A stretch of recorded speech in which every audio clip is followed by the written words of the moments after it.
안녕하세요, 여러분. 나이가 들수록 노화의 속도는 빨라지고 몸과 마음이 지쳐간다고 느끼신 적 있으신가요?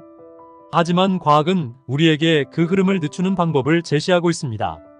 오늘은 노화를 단순히 피할 수 없는 운명이 아니라 관리할 수 있는 과제로 바라보는 법, 백세장수인들의 비밀, 그리고 치매와 암을 예방하는 생활 습관까지 모든 것을 알려드릴게요. 이 영상 끝까지 시청하시면 삶을 더 건강하고 활기차게 변화시킬 방법을 확실히 얻어가실 수 있습니다. 지금부터 시작해볼까요?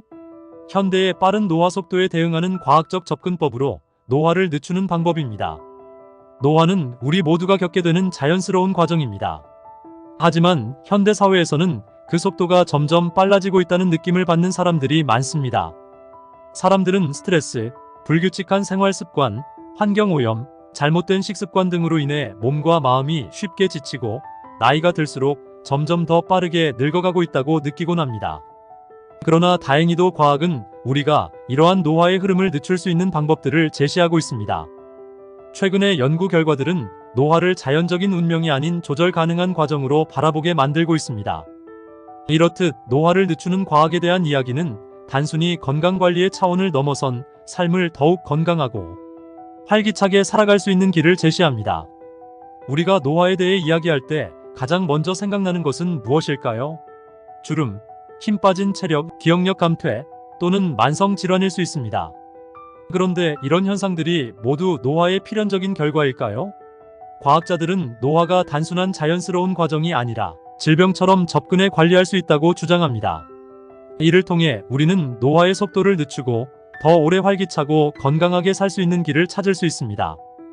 노화를 늦추는 과학의 첫 번째 키워드는 세포입니다. 우리 몸은 수조 개의 세포로 이루어져 있으며 세포는 매일같이 성장하고 죽음을 반복합니다. 나이가 들수록 이 과정에서 오류가 발생하거나 손상된 세포가 제대로 회복되지 않으면서 노화가 진행됩니다. 과학자들은 이러한 세포의 노화를 늦추기 위해 다양한 접근을 시도하고 있습니다. 그 중에서도 중요한 것은 세포 손상을 막고 회복을 돕는 방법입니다. 항산화제 섭취가 대표적인 예입니다. 신선한 채소와 과일에는 항산화 성분이 풍부하게 들어있어 세포를 손상시키는 활성, 산소를 제거하는 데 도움을 줍니다. 이를 통해 우리는 세포의 노화를 늦추고 더욱 젊고 활력 있는 몸을 유지할 수 있습니다. 또한 과학자들은 노화를 질병처럼 다루며 노화 억제제라는 새로운 개념을 도입하고 있습니다. 일부 연구에서는 특정 약물이 노화와 관련된 질환을 늦추거나 예방하는 데 효과가 있다고 밝혀졌습니다. 예를 들어 항암제로 사용되던 약물 중 일부는 노화 관련 질환에 긍정적인 영향을 미치는 것으로 나타났습니다. 이를 통해 우리는 질병뿐만 아니라 노화 자체를 조절할 수 있는 가능성을 엿볼 수 있습니다. 하지만 중요한 점은 약물에만 의존하는 것이 아니라 우리의 일상적인 생활 습관이 이와 함께 개선되어야 한다는 것입니다. 노화를 늦추기 위한 또 하나의 중요한 요소는 운동입니다. 운동은 단순히 몸을 튼튼하게 하는 것 이상의 효과를 가지고 있습니다. 규칙적인 유산소 운동은 심혈관 건강을 유지하고 근육을 보호하는 데 도움을 줄 뿐만 아니라 뇌의 기능도 개선합니다. 연구에 따르면 꾸준히 운동하는 사람들은 나이가 들어도 기억력과 집중력을 더 잘 유지할 수 있다고 합니다. 이는 뇌로 가는 혈류가 증가하고 새로운 신경세포의 생성을 촉진하기 때문입니다. 다시 말해, 운동은 몸뿐만 아니라 뇌의 젊음을 유지하는 데도 중요한 역할을 합니다. 그렇다면 우리는 어떻게 해야 노화를 늦추고 더 오래 건강하게 살 수 있을까요? 슈퍼에이저들이 보여주는 삶의 방식은 큰 영감을 줍니다. 이들은 단순히 나이를 거슬러 살아가는 것이 아니라 생활 습관을 개선하고 꾸준한 노력을 통해 신체와 정신의 젊음을 유지하고 있습니다. 이들은 규칙적인 운동과 건강한 식단, 충분한 수면과 정서적 관리를 통해 노화의 속도를 늦추고 활기찬 삶을 이어가고 있습니다. 예를 들어 슈퍼에이저들은 다양한 활동을 통해 뇌를 지속적으로 자극하고 새로운 경험을 시도하며 긍정적인 마인드를 유지합니다. 그들은 새로운 언어나 악기를 배우거나 사회활동에 참여하며 뇌의 활동을 활발하게 유지합니다. 뇌가 끊임없이 자극을 받으면 새로운 신경 연결이 형성되고 뇌의 노화가 늦춰지는 효과가 나타납니다. 이는 단순히 공부나 학습의 차원이 아니라 다양한 활동을 통해 이루어질 수 있는 것입니다. 새로운 도전을 시도하는 습관은 뇌의 탄력성을 유지하는 데 중요한 역할을 합니다. 식단 또한 중요한 요소 중 하나입니다. 노화를 늦추기 위해서는 염증을 줄이고 신체의 균형을 유지할 수 있는 식습관이 필요합니다. 항산화제가 풍부한 채소와 과일을 섭취하고 가공식품과 설탕 섭취를 줄이는 것이 좋습니다. 또한 발효 음식을 섭취하는 것도 장 건강을 개선하고 면역력을 강화하는 데 도움을 줄 수 있습니다. 장 건강은 신체 전체에 큰 영향을 미치며 건강한 장은 신체의 염증을 줄이고 노화를 늦추는 데 기여합니다. 마지막으로 정서적 안정과 사회적 관계 유지도 중요합니다.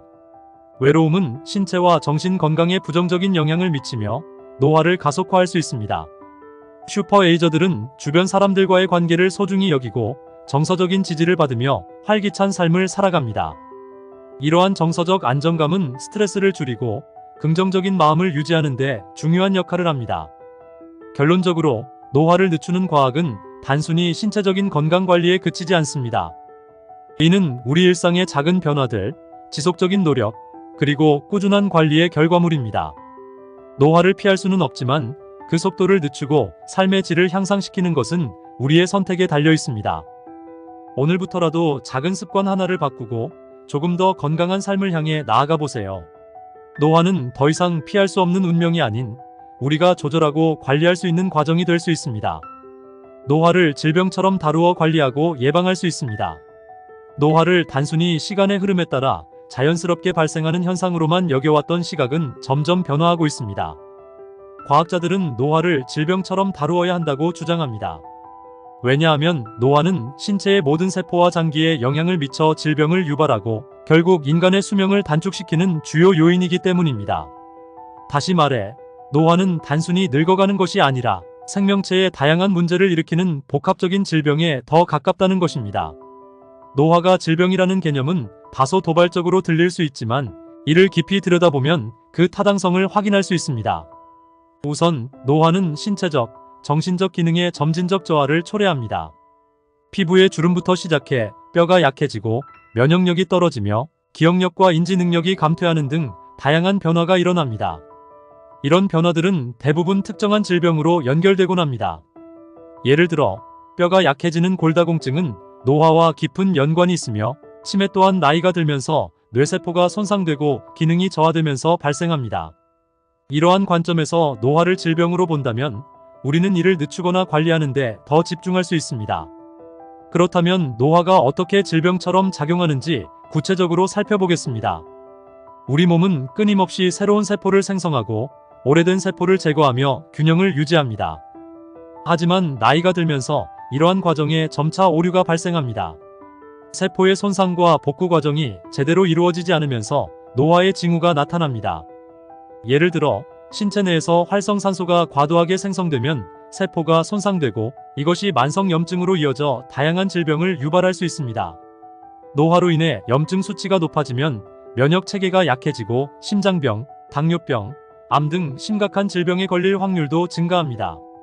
이를 통해 노화가 단순히 시간이 흐르며 발생하는 현상이 아니라 몸을 서서히 망가뜨리는 질병이라는 주장이 힘을 얻게 되는 것입니다. 노화를 질병으로 보려는 관점은 치료와 예방의 새로운 길을 제시합니다. 많은 과학자들은 노화를 늦추기 위한 방법을 연구하며 이를 통해 인류가 더 건강하고 활기찬 삶을 오래도록 살 수 있는 길을 모색하고 있습니다. 예를 들어 최근에는 텔로미어에 대한 연구가 활발히 진행되고 있습니다. 텔로미어는 염색체 끝에 위치한 DNA 구조로 세포가 분열할 때마다 짧아지는 특성을 가집니다.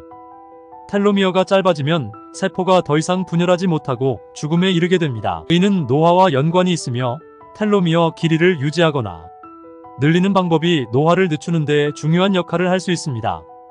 일부 연구에서는 운동과 명상이 텔로미어의 길이를 유지하는 데 도움이 된다고 보고된 바 있습니다. 이는 우리가 생활 습관을 바꾸는 것만으로도 노화를 늦출 수 있다는 가능성을 시사합니다. 또한 노화가 질병으로 여겨지면서 이에 대한 치료제 개발도 활발히 이루어지고 있습니다. 예를 들어 노화 억제제로 알려진 몇몇 약물은 신체의 노화 과정을 늦추거나 특정한 질병을 예방하는 데 효과가 있다고 알려져 있습니다. 이러한 약물들은 노화로 인해 손상된 세포를 제거하거나 세포 재생을 촉진함으로써 신체 기능을 회복시키는 데 도움을 줍니다. 이러한 연구는 단순히 수명을 연장하는 것이 목적이 아닙니다. 노화와 관련된 질병으로 고통받는 사람들의 삶의 질을 향상시키고 더 건강하고 행복한 삶을 살 수 있도록 돕는 것이 목표입니다. 노화를 질병으로 본다는 것은 우리에게 희망을 줍니다. 단순히 늙어가는 것이 아닌 이를 관리하고 극복할 수 있는 문제로 본다면 우리는 보다 적극적으로 대응할 수 있습니다. 생활 습관의 변화, 건강한 식습관과 운동, 스트레스 관리 등은 모두 노화를 늦추는데 큰 도움이 됩니다. 예를 들어 신선한 채소와 과일을 섭취하고 가공식품과 설탕을 줄이며 규칙적으로 운동하는 것은 세포의 노화를 방지하고 신체를 건강하게 유지하는 데 필수적입니다. 이는 노화를 늦추는 가장 효과적인 방법 중 하나로 이미 많은 연구에서 그 효과가 입증되었습니다. 한편 노화를 질병으로 보는 시각은 사회적으로도 큰 변화를 일으킬 수 있습니다. 우리는 나이 들어가는 것을 두려워하거나 노화에 대해 부정적으로 생각하는 대신 이를 극복할 수 있는 방법을 찾아야 합니다. 슈퍼에이저들이 보여주는 삶의 방식은 우리에게 큰 교훈을 줍니다. 이들은 꾸준한 노력과 관리로 노화를 늦추고 젊음을 유지하며 활기찬 삶을 살아가고 있습니다. 이들은 단순히 신체적 건강뿐만 아니라 정신적 건강도 중요시하며 긍정적인 마음가짐과 사회적 활동을 통해 노화를 이겨내고 있습니다. 결론적으로 노화를 질병으로 보는 시각은 단순히 철학적인 논의에 그치지 않습니다. 이는 우리 삶의 방식과 태도를 변화시키는 중요한 계기가 될 수 있습니다. 우리는 노화를 받아들이면서도 그 속도를 늦추고 더 나은 삶을 살기 위해 노력할 수 있습니다. 과학은 이러한 목표를 달성하기 위한 다양한 방법을 제시하고 있으며 우리 모두가 이를 활용할 수 있습니다. 노화는 더 이상 두려운 것이 아닙니다.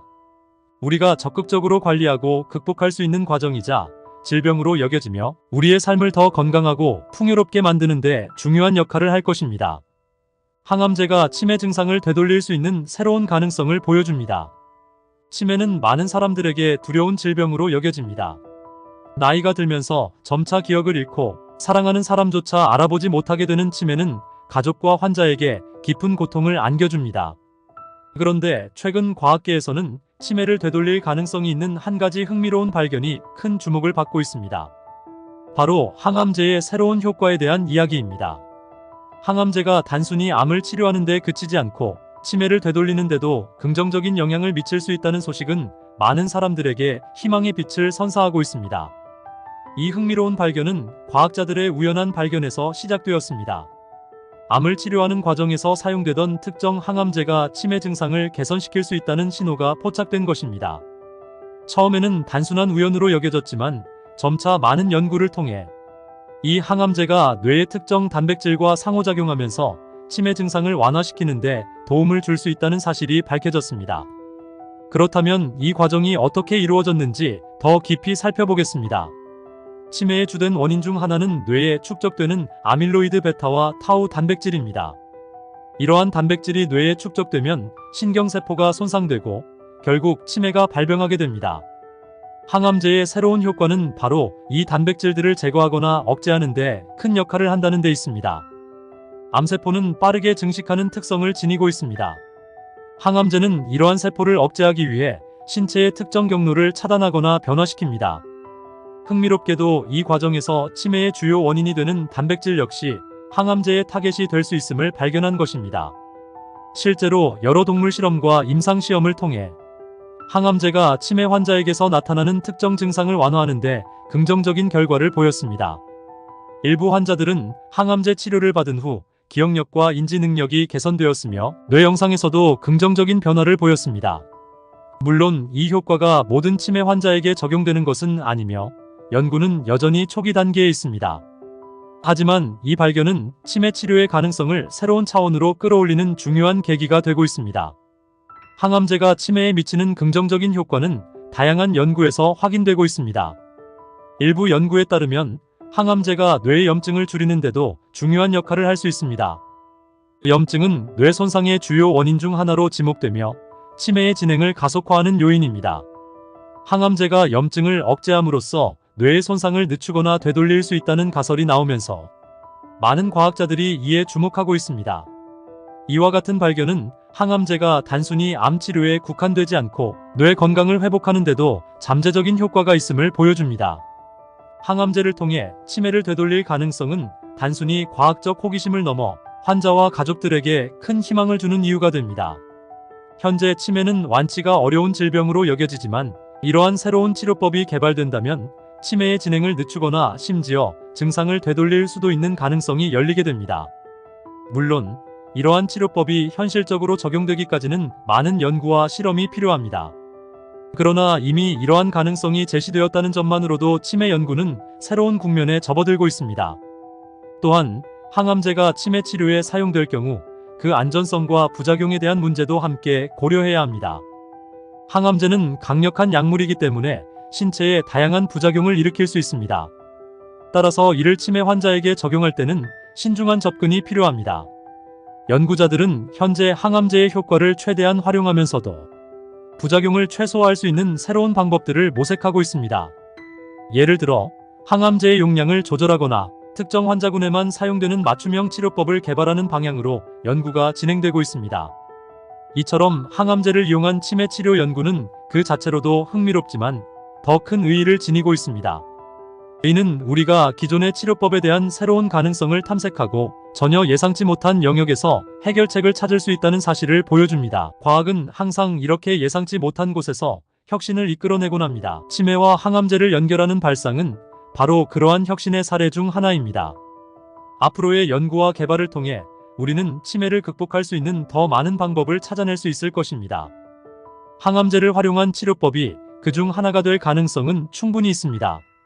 과학자들은 치매를 늦추거나 되돌릴 수 있는 다양한 방법을 연구하며 이러한 발견이 실제 환자들에게 적용될 수 있도록 노력하고 있습니다. 치매라는 질병이 더 이상 두려움의 대상이 아니라 극복할 수 있는 도전 과제가 되기를 기대해 봅니다. 그리고 그 여정의 시작은 지금 이 순간 우리가 새로운 가능성을 탐구하는 데 있습니다. 이처럼 항암제와 치매의 연결은 현재 진행 중인 많은 연구 중 하나일 뿐입니다. 하지만 이를 통해 우리는 치매 치료의 새로운 길을 열 수 있는 희망을 발견했습니다. 노화와 관련된 질병이 점차 증가하는 현대사회에서 이러한 연구는 더욱 중요한 의미를 가집니다. 앞으로 더 많은 연구와 발견이 이어져 치매로 고통받는 사람들이 희망을 품을 수 있기를 바랍니다. 우리는 모두 더 건강하고 더 나은 삶을 위한 길을 찾기 위해 노력하고 있습니다. 백세인들의 피 속에서 발견된 건강한 삶의 3가지 비결을 소개합니다. 백세인들, 즉 100세를 넘어서도 건강하게 살아가는 사람들은 항상 우리의 호기심을 자극합니다. 어떻게 그들은 오래 살면서도 건강을 유지할 수 있을까요? 단순히 운이 좋거나 유전적으로 타고났기 때문일까요? 사실 과학자들이 백세인들의 삶을 연구하면서 몇 가지 공통된 비밀을 밝혀냈습니다. 이들의 삶에서 나타난 3가지 공통점은 우리도 건강하고 오래 살 수 있는 길을 보여주고 있습니다. 이 이야기를 통해 백세인들이 지닌 건강의 비밀을 하나씩 파헤쳐 보겠습니다.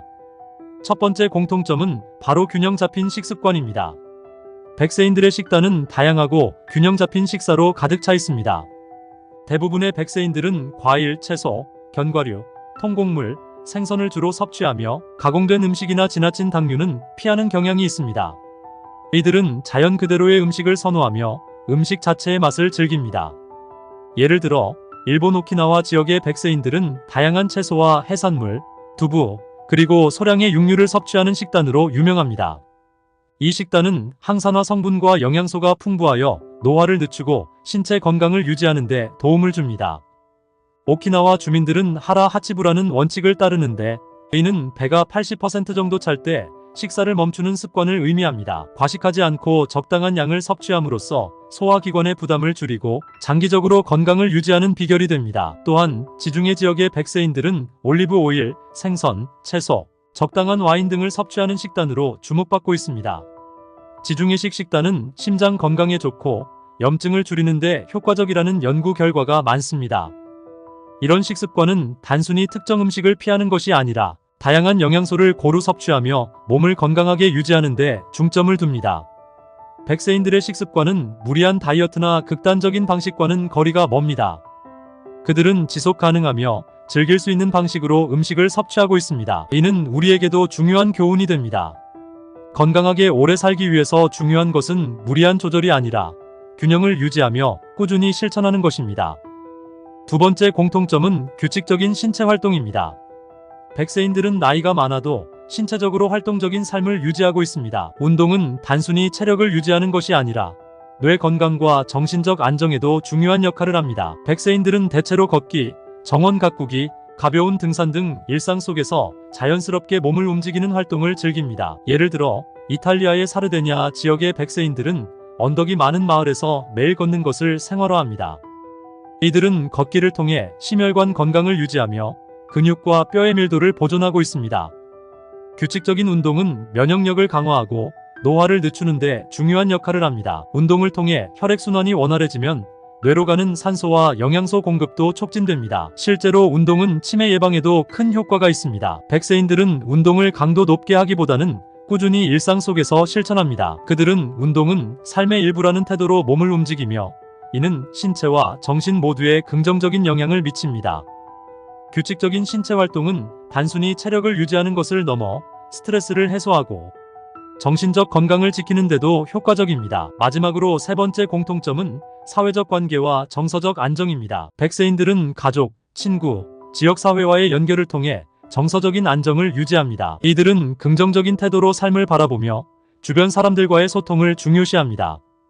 연구에 따르면 사회적 관계가 깊고 정서적 지지가 높은 사람들은 스트레스를 덜 받으며 심리적 안정감을 느끼기 때문에 더 오래 건강하게 살 수 있다고 합니다. 백세인들은 가족과 자주 만나고 이웃과 함께 시간을 보내며 공동체의 일원으로 살아갑니다. 이는 외로움을 방지하고 정서적 안정을 유지하는 데 큰 도움이 됩니다. 백세인들은 스트레스를 극복하는 방법도 남다릅니다. 그들은 삶에서 발생하는 어려움과 스트레스를 유연하게 받아들이며 문제를 긍정적으로 재해석하려고 노력합니다. 예를 들어 일부 백세인들은 명상이나 심호흡을 통해 마음을 진정시키고 스트레스를 해소합니다. 다른 사람들은 취미 활동이나 자원봉사 등을 통해 삶의 의미를 부여하며 자신을 지지해줄 수 있는 네트워크를 구축합니다. 사회적 관계가 깊고 정서적으로 안정된 상태는 신체 건강에도 긍정적인 영향을 미칩니다. 이들은 주변 사람들과의 유대 속에서 웃고 때로는 함께 울며 삶의 여러 순간을 나눕니다. 이러한 경험들이 그들의 삶을 더욱 풍요롭게 하고 건강한 노년을 유지하게 합니다. 이 세 가지 공통점은 백세인들이 건강하게 오래 사는 비결을 잘 보여줍니다. 균형 잡힌 식습관, 규칙적인 신체 활동, 사회적 관계와 정서적 안정은 그들의 건강을 지탱하는 중요한 기둥입니다. 우리는 이들의 삶을 통해 배울 수 있습니다. 백세인들이 보여주는 삶의 방식은 단순히 오래 사는 것에 그치는 것이 아니라 건강하고 행복하게 사는 방법을 제시합니다. 우리도 이들의 비결을 실천하며 조금씩 변화를 시도해 볼 수 있습니다. 작지만 꾸준한 실천이 건강하고 풍요로운 삶을 만들어줄 것입니다. 백세인들의 비결은 특별한 것이 아니라 우리 모두가 따라 할 수 있는 일상 속 작은 습관에서 비롯된다는 점에서 더욱 희망적입니다. 신체 나이를 6세 젊게 유지하는 초저속 노화 습관 4가지를 알아봅니다.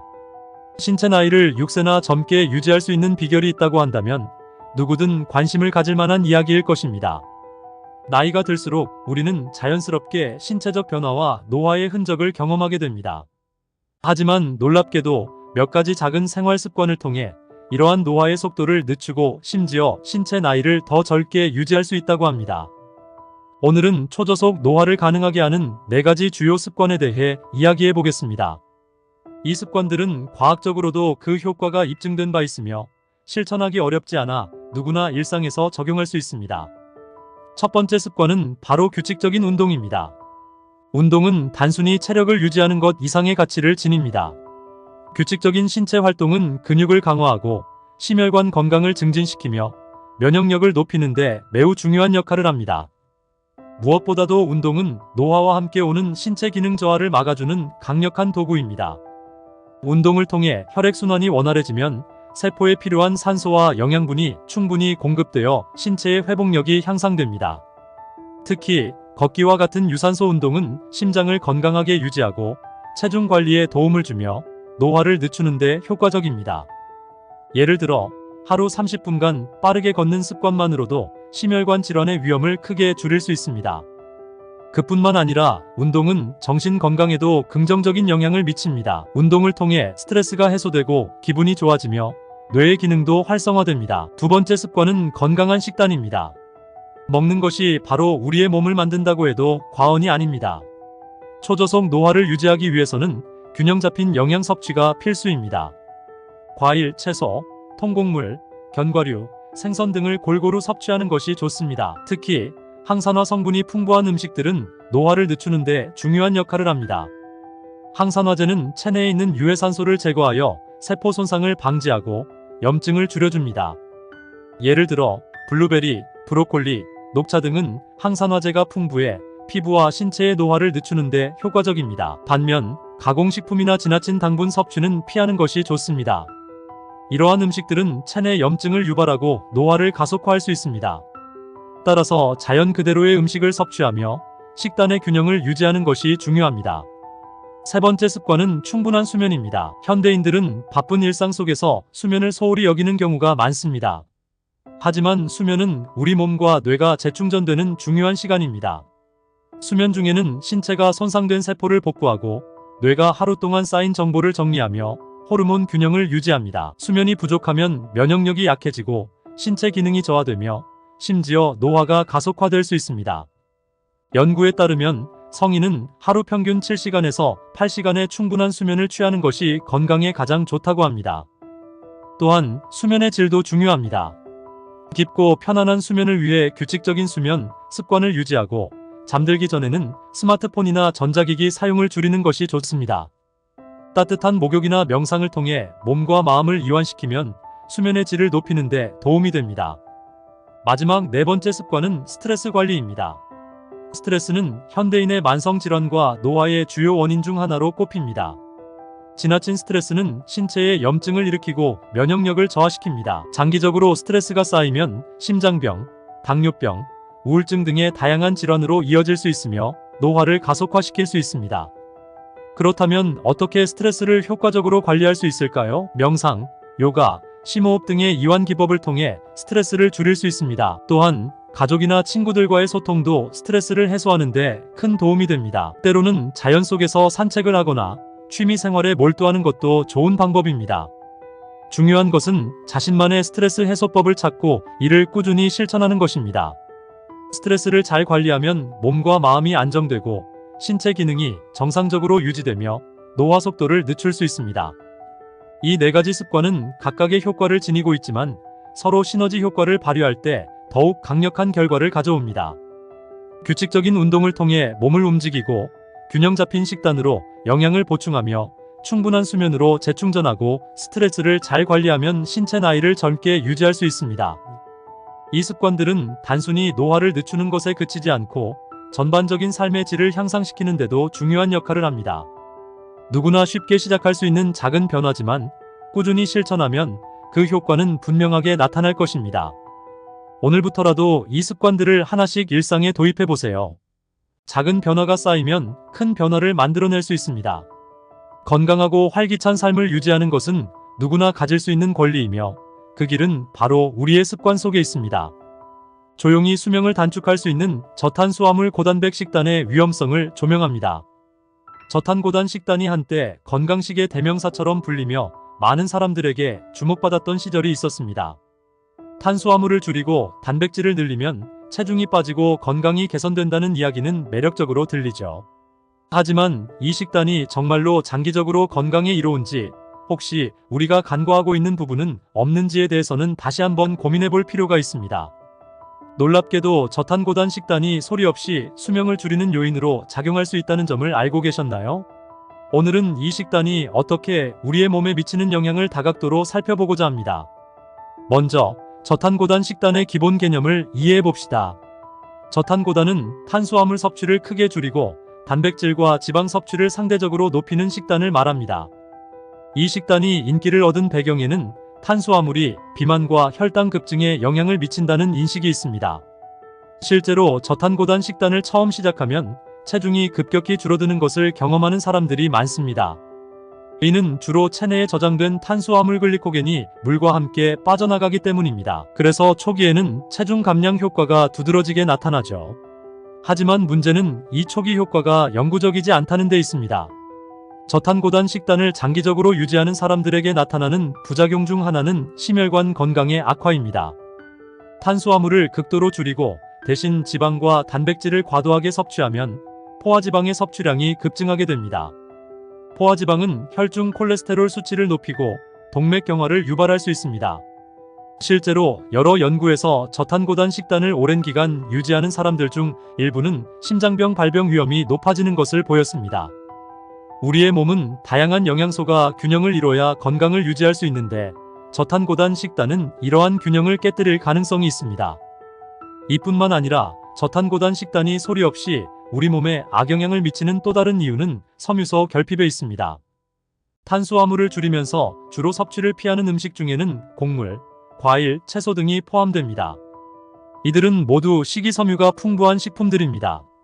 식이섬유는 장 건강을 유지하고 소화 과정을 돕고 심지어 대장암 예방에도 중요한 역할을 합니다. 식이섬유가 부족하면 장내 유익균이 감소하고 변비와 같은 소화 문제를 유발할 수 있으며 대사증후군의 위험도 높아질 수 있습니다. 건강한 장을 유지하는 것은 면역력 강화에도 필수적인데 저탄고단 식단은 이러한 중요한 영양소를 희생시키는 경우가 많습니다. 또한 단백질 섭취가 지나치게 많아질 경우 신장에 부담을 줄 수 있습니다. 우리 몸은 단백질을 소화하고 처리하는 과정에서 질소화합물을 생성하는데 신장이 이 노폐물을 걸러내야 합니다.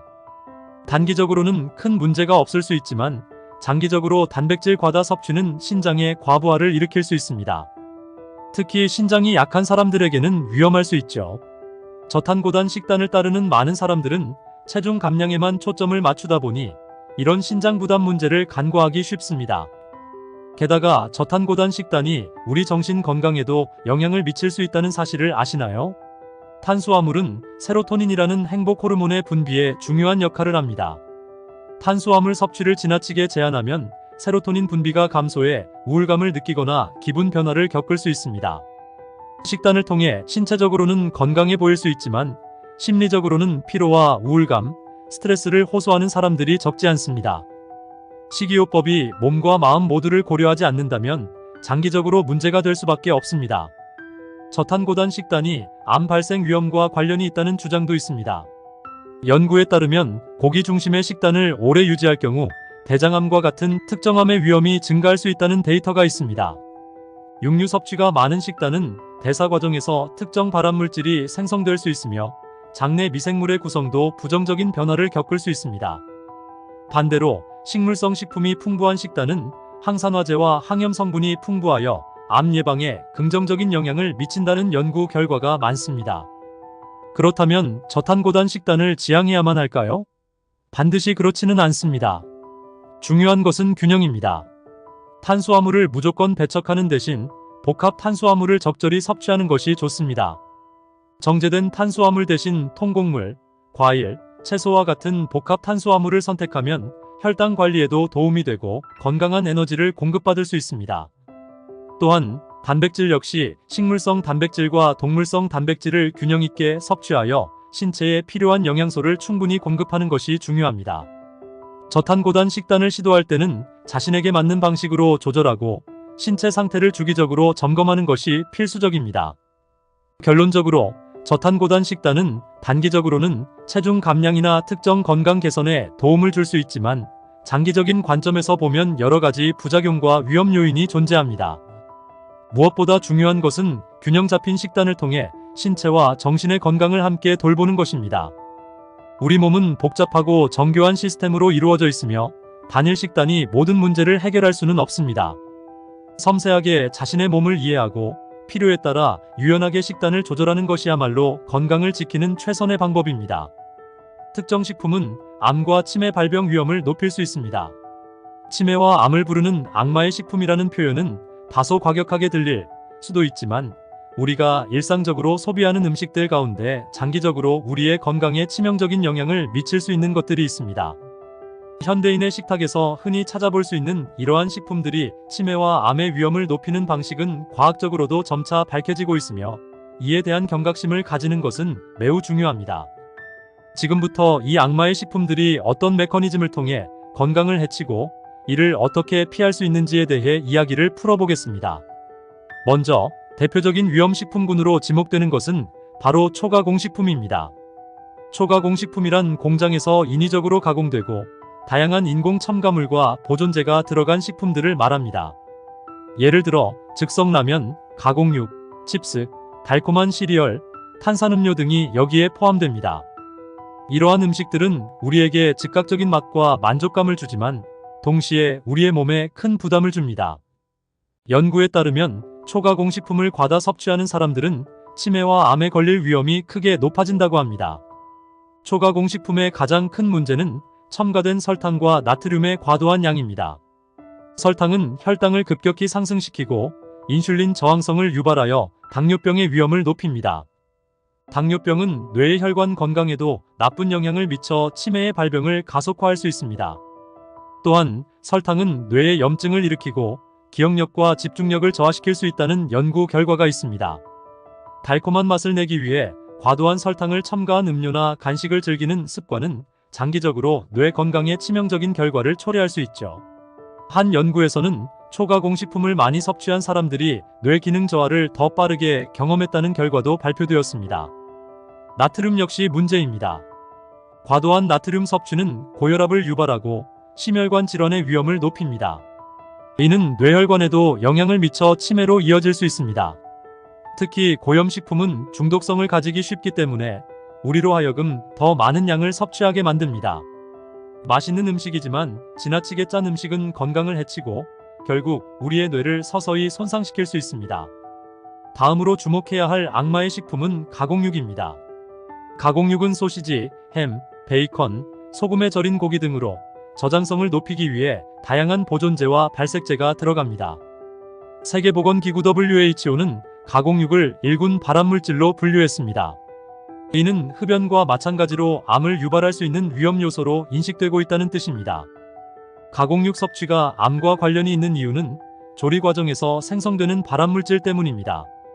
특히 가공육을 굽거나 튀기는 과정에서 니트로사민과 같은 발암물질이 생성됩니다. 이러한 물질은 대장암 발병과 연관이 깊으며 많은 연구에서 가공육 섭취가 암 위험을 증가시킨다는 결과를 보여주고 있습니다. 특히 붉은 고기와 가공육을 지나치게 많이 섭취하는 경우 암 발생 위험이 높아질 수 있습니다. 육류 섭취 자체가 무조건 나쁘다고 할 수는 없지만 과도한 소비는 문제가 될 수 있습니다. 균형 잡힌 식단을 유지하는 것이 중요하며 특히 가공된 형태보다는 신선한 육류나 식물성 단백질을 섭취하는 것이 건강에 더 이롭습니다. 트랜스 지방도 치매와 암을 부르는 악마의 식품으로 꼽히는 대표적인 성분입니다.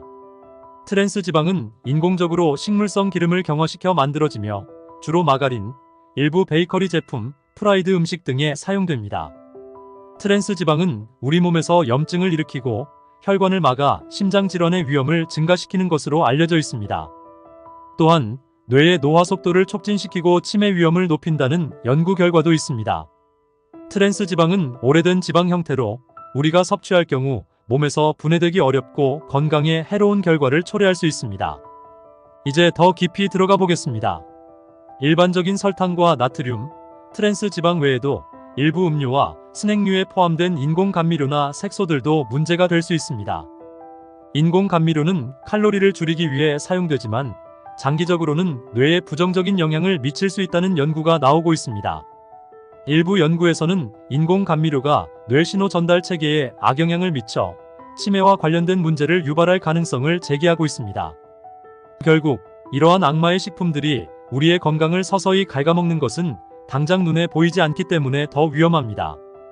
우리의 몸은 건강을 유지하려면 다양한 영양소가 필요하지만 특정 식품을 과도하게 섭취하고 나쁜 성분들에 지속적으로 노출되면 건강이 무너질 수 있습니다. 특히 초가공식품이나 가공육, 트랜스 지방이 들어간 음식을 매일같이 섭취하는 생활 습관은 암과 치매의 문을 여는 열쇠가 될 수 있습니다. 그렇다면 어떻게 이 위험을 피할 수 있을까요? 첫 번째로는 신선하고 자연스러운 재료로 구성된 식사를 하는 것입니다. 초가공식품을 피하고 과일과 채소, 통곡물, 견과류, 건강한 지방을 섭취하는 식단이 장기적으로 건강을 지키는 데 도움을 줄 수 있습니다. 두 번째로는 섭취하는 식품의 성분표를 꼼꼼히 확인하고 불필요한 첨가물이 포함된 음식은 피하는 것이 좋습니다. 셋째, 고기를 섭취할 때는 가공된 형태보다는 신선한 고기를 선택하고 적당량을 섭취하는 것이 중요합니다. 마지막으로 물을 충분히 마시고 가공된 음료 대신 천연 음료나 차를 선택해 보세요. 결국 우리가 먹는 음식은 단순히 배를 채우는 것을 넘어 우리의 건강과 직결됩니다. 악마의 식품을 피하고 건강한 식단을 유지함으로써 우리는 치매와 암의 위험을 줄이고 더 오래 건강한 삶을 살아갈 수 있습니다. 우리 몸은 우리가 섭취하는 것의 결과물입니다. 건강한 음식을 선택하고 자신을 위해 좋은 습관을 만들어 가세요. 무려 93세 세계 챔피언에게 배운 무리하지 않고 지속 가능한 건강 비법입니다. 93세 세계 챔피언에게서 배우는 전략 살살해라는 언뜻 들으면 우스꽝스럽게 느껴질 수 있지만 이 단순한 철학 속에 건강하고 장수하는 삶의 비밀이 숨어 있습니다. 이 전략을 통해 우리는 무리하지 않고도 자신을 지키며 삶의 질을 높이는 방법을 배울 수 있습니다. 이 철학을 체화한 대표적인 인물은 세계 챔피언으로 나이가 90을 훌쩍 넘긴 나이에도 왕성한 활동을 이어가고 있는 카르멘 델로레피체입니다. 그녀는 단순히 패션계에서 오랜 기간 살아남은 슈퍼모델이 아니라 노화를 이겨내고 삶을 긍정적으로 대하는 방식을 우리에게 보여주는 살아있는 증거입니다.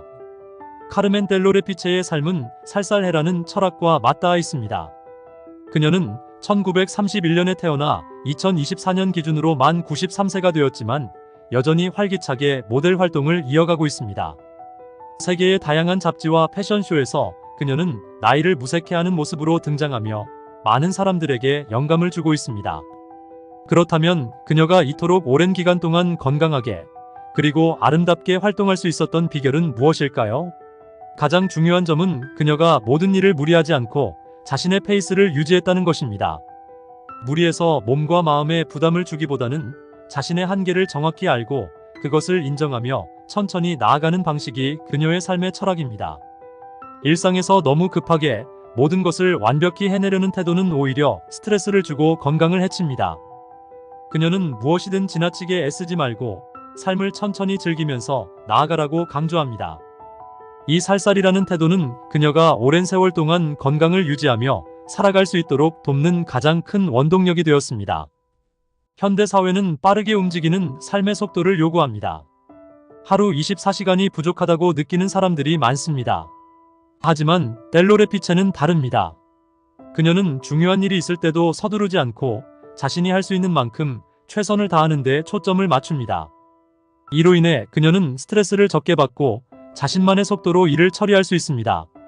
이는 단순히 정신적인 건강에만 도움이 되는 것이 아니라 신체적으로도 안정감을 가져다 줍니다. 무리하지 않으면 몸에 과도한 스트레스가 쌓이지 않고 이를 통해 면역력도 유지될 수 있습니다. 그녀의 살살해라 철학은 식습관에서도 드러납니다. 델로레피체는 음식을 대할 때도 지나치게 엄격하거나 제한적으로 섭취하지 않습니다. 그녀는 자신의 몸이 필요로 하는 영양소를 챙기되 즐겁게 음식을 섭취하는 것을 중요시합니다. 현대 사회에서는 다이어트와 건강에 대한 정보가 넘쳐나면서 때로는 스트레스를 유발할 정도로 지나친 자기관리가 요구되기도 합니다. 하지만 그녀는 모든 것은 적당이라는 철학을 지키며 지나치게 무리한 다이어트를 피하고 건강을 유지해왔습니다. 이러한 태도는 그녀가 오랜 기간 건강하게 활동할 수 있는 비결 중 하나로 꼽힙니다. 운동에 있어서도 그녀는 살살이라는 방식을 적용합니다. 무리한 운동을 하거나 지나치게 체력을 소진하는 대신 자신의 몸에 맞는 적절한 운동을 꾸준히 실천합니다. 걷기, 스트레칭, 가벼운 체조 등은 그녀의 일상에서 빼놓을 수 없는 활동입니다. 지나치게 힘든 운동은 오히려 몸을 피곤하게 만들고 부상을 유발할 수 있지만 자신의 몸 상태에 맞는 운동을 통해 그녀는 오랜 기간 건강을 유지하고 있습니다. 또한 그녀는 사회적인 관계와 활동에서도 살살이라는 철학을 적용합니다. 델로레피체는 사람들과의 교류를 즐기되 자신을 과도하게 몰아세우지 않습니다. 지나치게 많은 약속을 잡거나 자신이 원치 않는 일에 억지로 참여하지 않습니다. 오히려 자신이 정말 좋아하고 의미 있는 활동에 집중하며 삶의 질을 높이는 방식입니다. 그녀의 이러한 태도는 그녀가 나이를 먹어도 계속해서 활발하게 활동할 수 있는 이유 중 하나입니다. 이처럼 살살해라는 단순한 말이 아니라 인생을 긍정적으로 살아가는 중요한 철학입니다. 무리하지 않고 자신의 속도에 맞춰 나아가는 삶은 몸과 마음의 균형을 가져다 줍니다. 델로레피체의 삶은 이러한 철학을 잘 보여줍니다. 그녀의 이야기는 우리에게 삶을 천천히 즐기고 과도한 압박에서 벗어나 자신을 지키는 법을 가르쳐 줍니다. 지나치게 노력하지 않아도 스스로의 속도에 맞게 꾸준히 나아가는 것이야말로 건강하고 행복한 삶의 비결이라는 점을 그녀는 몸소 증명하고 있습니다. 결국 93세의 나이에도 여전히 아름답고 건강한 카르멘 델로레피체의 비결은 단순히 외적인 관리에 있지 않습니다. 그녀가 가진 여유와 자신을 돌보는 태도가 바로 살살해라라는 철학 속에 녹아 있습니다. 현대를 살아가는 우리 역시 이 교훈을 삶에 적용할 수 있습니다. 무리하지 말고 자신을 지키면서 천천히 나아가세요. 천천히 하지만 꾸준히 나아가는 이 길이야말로 진정한 성공과 행복의 길일지도 모릅니다. 자외선을 줄이고 발효 음식을 꾸준히 섭취해 건강을 지키는 방법입니다. 자외선과 발효 음식, 이 두 가지가 무슨 상관이 있을까 생각할 수 있습니다. 그러나 이 두 가지는 우리가 건강하고 오래 사는데 중요한 역할을 하는 요소로 연결되어 있습니다. 자외선을 줄이는 것은 피부뿐만 아니라 전반적인 건강을 지키는데 필수적이며, 발효 음식의 꾸준한 섭취는 내 몸속을 튼튼하게 만드는데 큰 도움을 줍니다. 이번 이야기를 통해 자외선과 발효 음식이 우리 삶을 어떻게 바꿀 수 있는지 함께 살펴보겠습니다. 먼저 자외선 이야기부터 해보겠습니다. 여름이 되면 강렬한 햇빛 아래서 자외선 차단제를 바르고 모자를 쓰는 사람들을 자주 볼 수 있습니다. 단순히 피부가 타는 것을 막기 위해서일까요? 물론 피부를 보호하는 것은 중요한 이유 중 하나입니다. 하지만 자외선은 피부를 타는 것 이상으로 우리 몸에 큰 영향을 미칩니다. 자외선은 노화를 촉진시키는 대표적인 요인 중 하나입니다. 장시간 자외선에 노출되면 피부 속 콜라겐과 탄력 섬유가 파괴되며, 이는 주름을 만들고 피부의 탄력을 잃게 만듭니다. 결국 이는 노화를 가속화하는 길로 이어지죠. 자외선은 피부암과도 연관이 깊습니다. 자외선은 피부세포의 DNA를 손상시키고, 이로 인해 돌연변이가 생기거나 암세포가 발생할 위험이 높아집니다. 그렇다면 자외선을 줄이는 방법은 무엇일까요? 첫 번째로는 자외선 차단제를 꾸준히 바르는 것입니다. 많은 사람들이 자외선 차단제를 여름에만 사용하는데, 사실 자외선은 사계절 내내 존재합니다. 특히 야외 활동이 잦은 사람들은 반드시 자외선 차단제를 바르는 습관을 가져야 합니다. 자외선 차단 지수가 높은 제품을 선택하고 수시로 덧발라야 효과적으로 자외선을 막을 수 있습니다. 두 번째로는 햇빛이 강한 시간대인 오전 10시부터 오후 4시 사이에 야외 활동을 피하는 것입니다. 만약 이 시간대에 외출해야 한다면 모자나 양산, 선글라스를 착용하여 자외선을 막아주는 것이 좋습니다. 의류도 자외선 차단 기능이 있는 소재를 사용하는 것이 도움이 됩니다. 자외선을 줄이는 것이 건강에 필수적인 이유는 피부뿐만 아니라 전반적인 신체 건강을 지키기 위해서입니다. 자외선은 몸속의 염증을 유발할 수 있으며 장기적으로 면역력을 저하시킬 수 있습니다. 이를 막기 위해 우리가 해야 할 일은 단순히 외부 보호에만 그치지 않습니다. 우리 몸속 건강도 함께 챙겨야 합니다. 이때 중요한 역할을 하는 것이 바로 발효 음식입니다. 발효 음식은 장 건강을 지키고 면역 체계를 강화하는 데 필수적인 요소입니다. 발효 음식은 장내 유익균을 증식시켜 소화를 돕고 나쁜 세균의 성장을 억제하는 역할을 합니다. 장이 건강하면 우리 몸 전체가 튼튼해지고 면역력이 강화되어 외부 자극에도 쉽게 무너지지 않습니다. 김치, 된장, 청국장, 요거트 같은 발효 음식은 오랜 시간 동안 우리 식문화 속에서 자리 잡아왔으면 다양한 방식으로 건강에 긍정적인 영향을 미치고 있습니다. 자외선으로 인한 피부 손상과 염증을 줄이기 위해 발효 음식을 섭취하는 것은 어떤 과학적 근거가 있을까요? 발효 음식은 항산화 성분을 함유하고 있습니다. 항산화 성분은 자외선으로 인해 발생하는 활성산소를 중화시켜 세포 손상을 막아줍니다. 이는 자외선으로 인한 노화를 늦추고 피부를 더욱 건강하게 유지하는 데 도움을 줍니다. 특히 김치나 된장과 같은 한국 전통 발효 음식은 항산화 효과가 뛰어난 것으로 알려져 있습니다. 이외에도 발효 음식을 섭취하면 장내 미생물이 활성화되면서 면역 체계가 강화되고 몸의 염증 반응을 조절하는 데 도움을 줄 수 있습니다. 발효 음식은 단순히 장 건강에만 국한되지 않습니다. 우리 몸의 다양한 부분에 긍정적인 영향을 미칩니다. 예를 들어 발효 음식을 꾸준히 섭취하면 혈당 조절에도 도움이 됩니다. 발효 과정에서 생성되는 유익균은 당의 흡수를 조절하고 혈당 스파이크를 완화해줍니다. 이는 당뇨 예방과 관리에 있어 중요한 요소로 작용할 수 있습니다. 또한 발효 음식은 비타민 B군, K와 같은 중요한 영양소를 제공하여 신체 기능을 원활하게 유지하는 데 도움을 줍니다.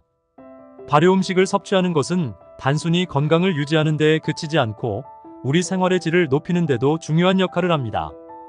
음식의 맛을 풍부하게 하고 소화와 흡수를 도우며 나아가 면역력을 증강시켜 외부 자극에 대한 저항력을 높여줍니다. 자외선으로부터 보호받기 위해 외부적인 방법만 고려하기보다 내부적으로 건강을 다지는 것이 중요합니다. 자외선을 줄이고 발효 음식을 꾸준히 섭취하는 것은 몸 안팎의 건강을 균형 있게 유지하는 가장 효과적인 방법 중 하나입니다. 이제 일상에서 자외선을 줄이고 발효 음식을 섭취하는 방법을 실천해 보는 건 어떨까요? 아침 식사로 간단한 요거트를 먹거나 반찬으로 된장을 활용한 음식을 곁들이는 것은 쉽게 실천할 수 있는 방법입니다. 또한 자외선이 강한 시간대에는 햇빛을 피하고 외출 시에는 자외선 차단제를 바르는 습관을 가지는 것도 중요합니다. 작은 노력들이 쌓이면 우리의 몸은 더 건강하고 튼튼해질 것입니다. 결론적으로 자외선과 발효 음식은 우리가 건강하게 오래 사는데 중요한 요소로 작용합니다. 외부로부터 우리를 지키는 것과 동시에 내부적으로도 면역력을 강화하여 몸을 보호하는 이 두 가지 방법은 단순하지만 강력한 효과를 가지고 있습니다. 자외선에 대한 보호와 발효 음식 섭취를 통해 건강하고 활기찬 삶을 유지할 수 있습니다. 여러분, 오늘 알려드린 노화를 늦추는 과학적인 방법들과 장수의 비밀, 건강을 지키는 습관들 어떠셨나요? 작은 변화가 모이면 인생을 크게 바꿀 수 있습니다. 지금부터 하나씩 실천해보세요. 더 건강하고 활기찬 삶이 여러분을 기다리고 있습니다. 영상이 유익하셨다면 구독과 좋아요, 그리고 알림 설정으로 앞으로도 저와 함께 건강하고 의미 있는 여정을 이어가요. 궁금한 점은 댓글로 남겨주시고 다음 영상에서 다시 뵙겠습니다. 모두 건강하세요.